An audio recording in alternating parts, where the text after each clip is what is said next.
Hi everyone! Today is Thanksgiving, and that reminds me that I have been really lax about posting video, and for that I apologize. We have been in the boatyard for more than a month now, and I have just been goofing off and enjoying life in the boatyard. Today we're looking forward to a potluck, and I have baked 2 pies. Pecan and sour cream raisin. Our trip to Guaymas went smoothly, anchor chain and all. When we arrived at the yard, we found La Brisa moved from the storage yard to the work yard, coated in dust and undamaged from a strong chubasco that hit this summer. The butterfly hatch cover was hanging on by a corner, and of course there was sun damage.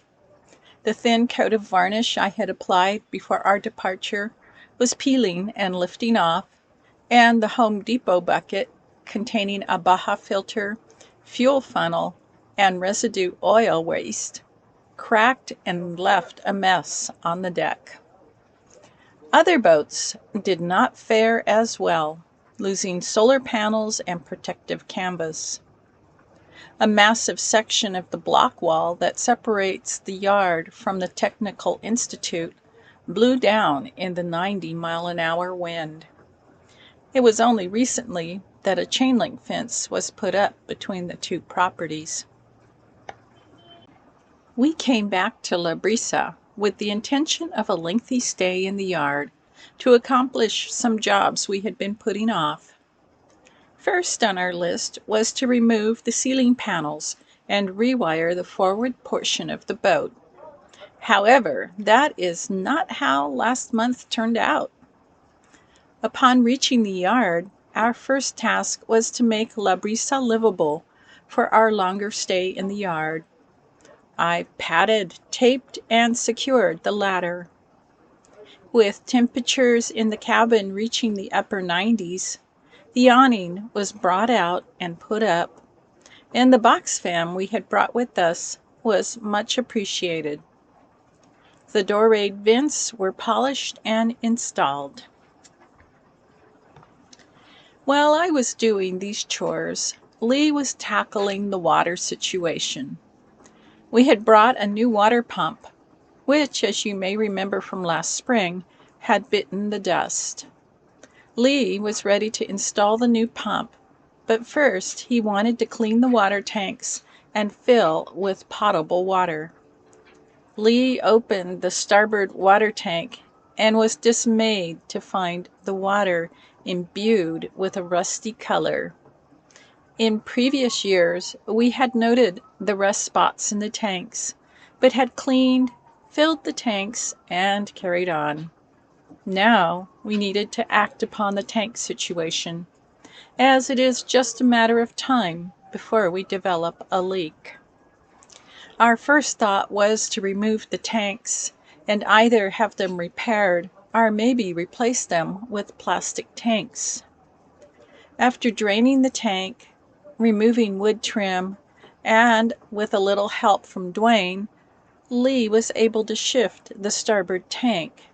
But it was quickly determined there was no way the tank would come out without doing some aggressive cutting into the storage cabinets behind the settee. This was something we did not want to do, as we feel we lack the skills to do a reasonable job of reconstructing the cabinets.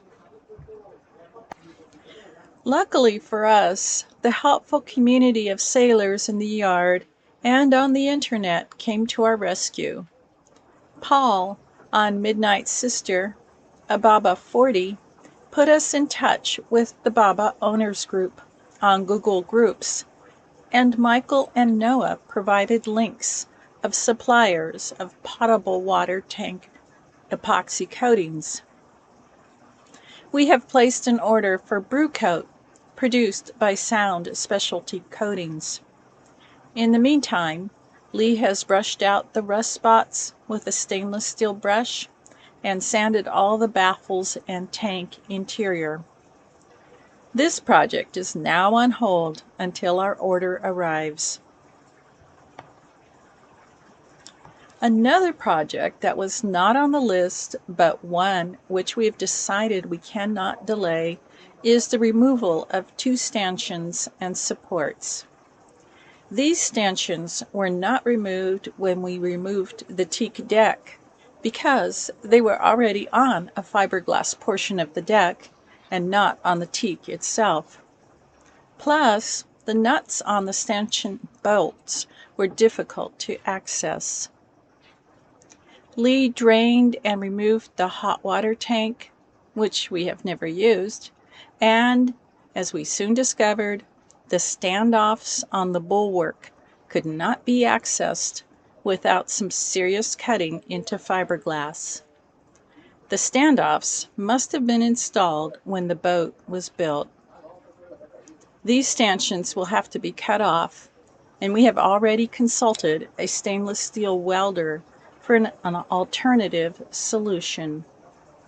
Another project on hold for now. The varnished surfaces that needed attention have been sanded and revarnished.